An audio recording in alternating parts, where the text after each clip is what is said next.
Today, I share with you something that's never been shared with the general public before. It's a secret code of conduct that I've been fascinated with since an early age. I've been piecing together deep literary research along with secondhand accounts to create a definitive, albeit de facto, standard operating procedure for a successful business model. It's a business model that history tells us was typically run by unemployables, undesirables, and ex-cons. Quite profitably, I might add. So step right up, because during today's Marketing Supervillain Hall of Fame induction, I'll be sharing with you the very secret, highly coveted code of the Carny.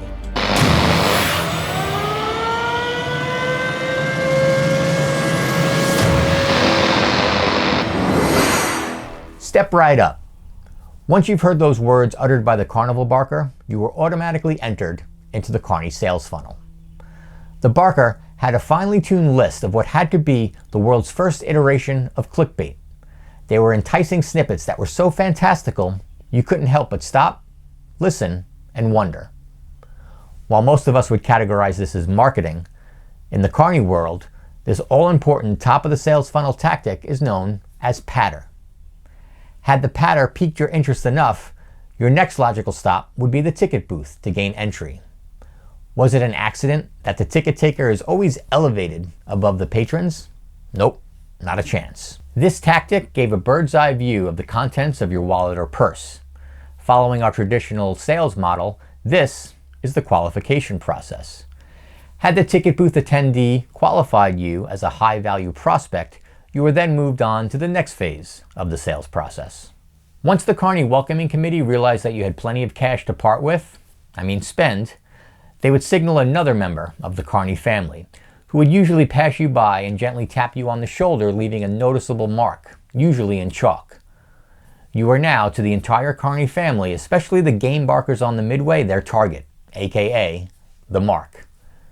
Carnies understood the concept of target marketing long before it was adopted by more traditional agencies. Now I know what you're thinking. I'm too smart to be an easy mark. All those games are rigged. Or are they? As you look around the midway, you keep seeing one happy couple after another, celebrating their wins via giant teddy bear or other lavish prizes. Maybe they're not rigged. Of course they are. Those were paid plants, members of the Carny family deliberately put there to enforce a degree of social proof. It helps to get you to lower your guard and open your wallet. And the final part of the Carny Code is you always leave your mark with enough money for bus fare. See, the Carnies were masters at the final part of the sales process, closing the sale.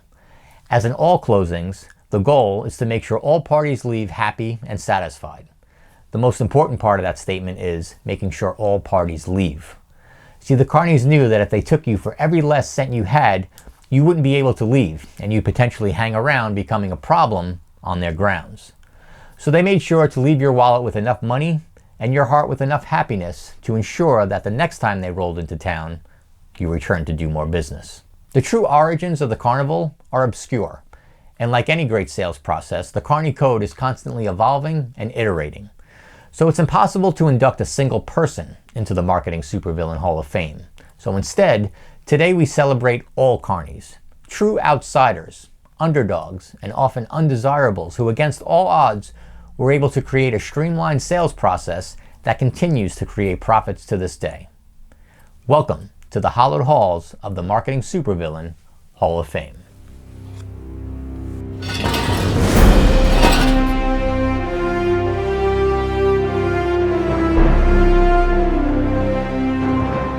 Thanks for watching, but remember, in order to continue to have access to the inside of the giant killer robot studio, you have to like, share, and subscribe. And if you happen to know someone that should be inducted into the Marketing Supervillain Hall of Fame, let us know in the comments below, and we'll be in touch.